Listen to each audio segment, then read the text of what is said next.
Hey guys, I hope you're having a great Sunday.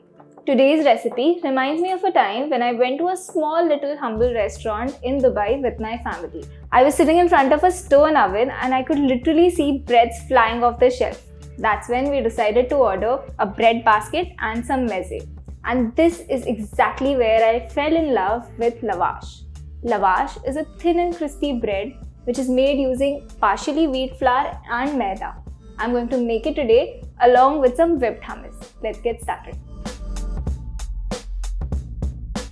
I'm starting with some maida, whole wheat flour, salt to taste, and a tiny pinch of instant yeast. Just mix all your dry ingredients with your hands, add a little bit of water, and start making your dough. You won't need much.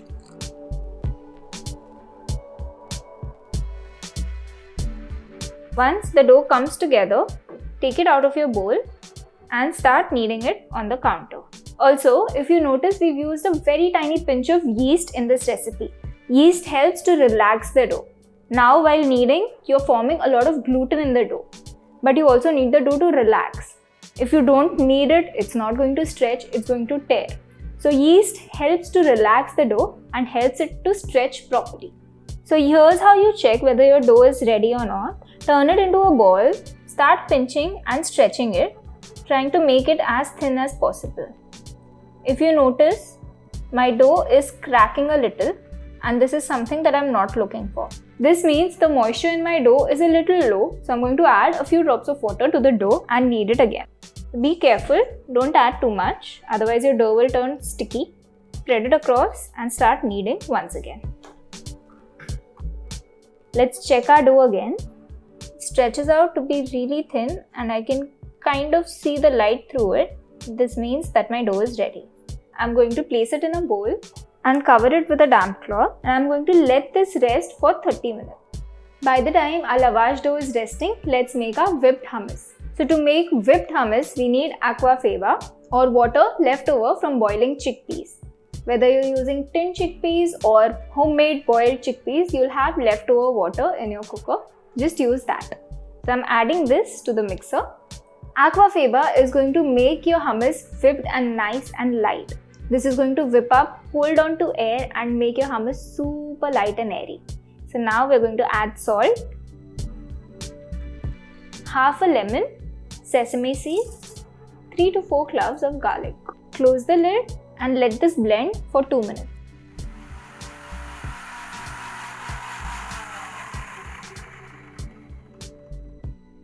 This entire mixture has blended perfectly.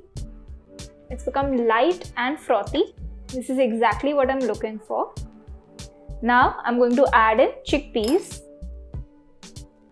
and olive oil. Let's blend this again.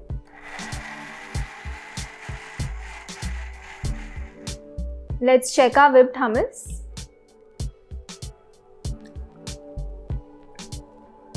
This is super nice and light. It's melting in my mouth and this is exactly how I like my hummus to be, not the chunky kind.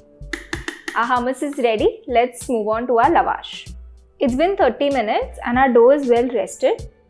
Place it on a silicone mat or a parchment paper, drizzle with lots of olive oil and start pressing it down. We're trying to make this as thin as possible.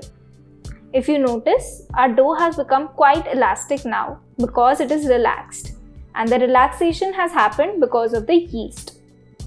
So if you go to see, yeast is a muscle relaxant for your dough in this recipe. Keep stretching this. Around 2 tablespoons of oil should be enough to stretch this amount of dough.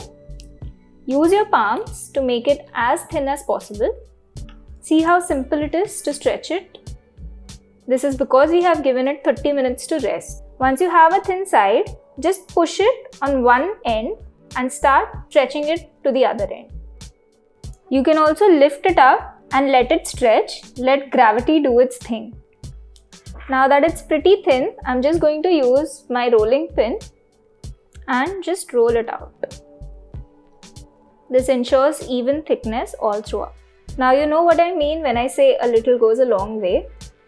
This quantity is enough for a party of 2. Time to sprinkle our sesame seeds. I'm using a mixture of black and white sesame seeds because it just looks really nice. Just sprinkle and make sure the entire surface is covered. Now if you bake it as it is, all these seeds are going to come out by the time you're done. So I'm going to take my rolling pin and press them in so that they become a part of the dough.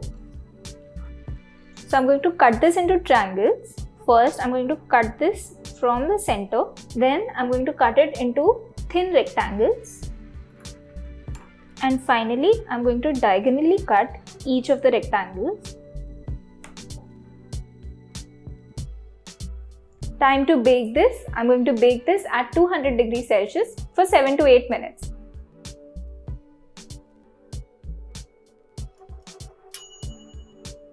Our lavash is ready. You can see how nice and golden brown it is in color.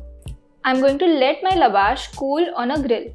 While it was in the oven, I could also hear the sesame seeds popping, and it's a delight to really hear and smell all the freshness of the sesame seeds. As soon as you plate your hummus, cover it with a lot of olive oil, drizzle it with some sesame seeds,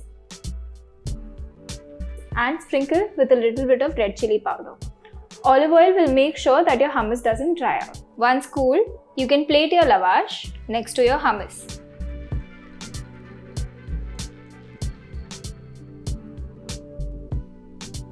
I hope you understand why I fell in love with this lavash and hummus combo. Do try this recipe out. It's super simple and you can make it very quickly. When you try it out, let me know in the comment section below about your experience. Like this video and subscribe to Rajshri Food. I'll see you next time.